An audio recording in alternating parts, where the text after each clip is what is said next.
Right, here we go again. Good morning if you've just joined us. I think we're all smiles, but that's because there's a lot going on. You don't want to know. You don't want to know. Okay, let's talk about the newspapers, shall we? Let's get to the newspapers quickly. Put them up. Rather, okay, here we go. Yeah. Business day. All right, let's take a look there. Just very quickly, the Business Day. And their lead story this morning is, of course, the tide is turning slowly in the HIV battle. And this, of course, incidence among pregnant women using state clinics falls to 27.5%. So this is, of course, a good news story. NICD senior epidemiologist saying that the 2.5 percentage point drop since 2019 in antenatal HIV Sentinel survey was very significant. So that's good news. Also, a Red Sea strike.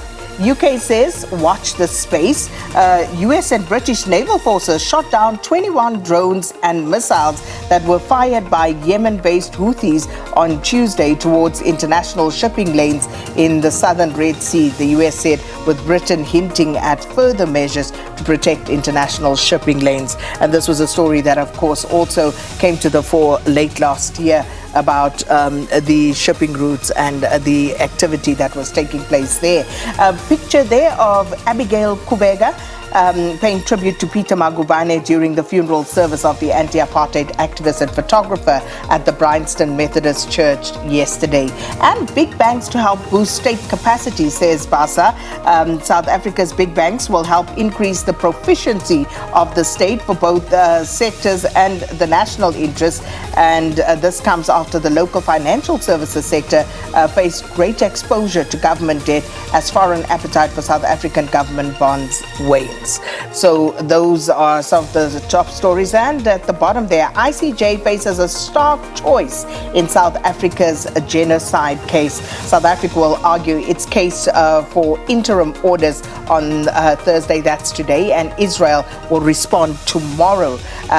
Find in favor of South Africa and indicate provisional measures or damn international law into oblivion. Some of the sentiments coming out regarding this one. All right, so that moves us nicely into the front page of the Star this morning, and also that support builds for genocide case. That's their big story. South Africa at the forefront of a historic human rights battle to be fought in The Hague. More than 900 organizations, including countries and prominent individuals, are backing South Africa's monumental genocide case against Israel. So that's the one to watch today. So we were just told that in terms of timing, it does begin at 9, but for South African time, that would be 11 o'clock, 11 in the morning. So that's what we are saying. 11 a.m. SA time, 10 a.m. in The Hague. So that's the time you'll be able to watch that one taking place. So the other story, SASSA grant payments affected by banking details error.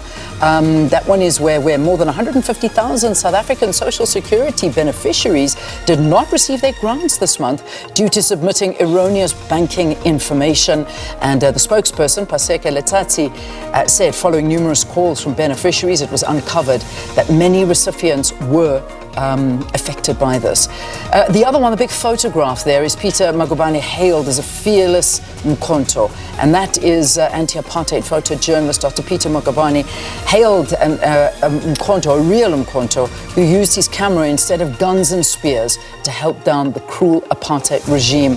This was during the funeral, a Category 2 funeral that took place yesterday at the Bryanston Church. So some beautiful words spoken there and wonderful moments, especially that moment where they all, a whole line of photographers took out their camera and did like almost like an honor to him, all flashing, and it was quite a beautiful sight there.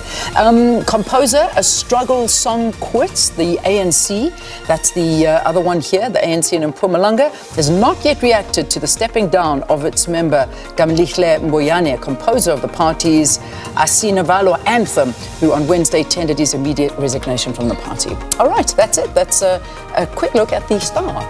Next one. All right, and very briefly taking a look at the Citizen there, and it says US slams South Africa's Gaza case. Of course, more to be spoken about that. Can the ANC survive the scandal? Also, police laughed at me, complainant claims, and back baby Yoda is. So those are some of the stories the Star's dealing with this morning. All right. And then lastly, the Sowetan. This one is the photographs there, John Carney sitting next to the former President Thabo Mbeki, and this was at the funeral, of course, of the iconic photographer, freedom fighter photographer, Dr. Peter Magubane at the Bryanston Methodist Church. A veteran to mentor angry ANC mayor. That's a story they're looking at. Then the big one here, school suppliers get off lightly, despite ruling that parents won't be forced to buy uniform from a single seller. No company has been fined or prosecuted in over 200 complaints, and the Competition Commission adopts an advocacy approach to resolve issues as parents continue to cry foul. And don't forget, of course, SABC News, our own website there. You can touch base there for the stories you've been hearing, and of course more, as well as some podcasts of shows and interviews that have been done. SABCnews.com.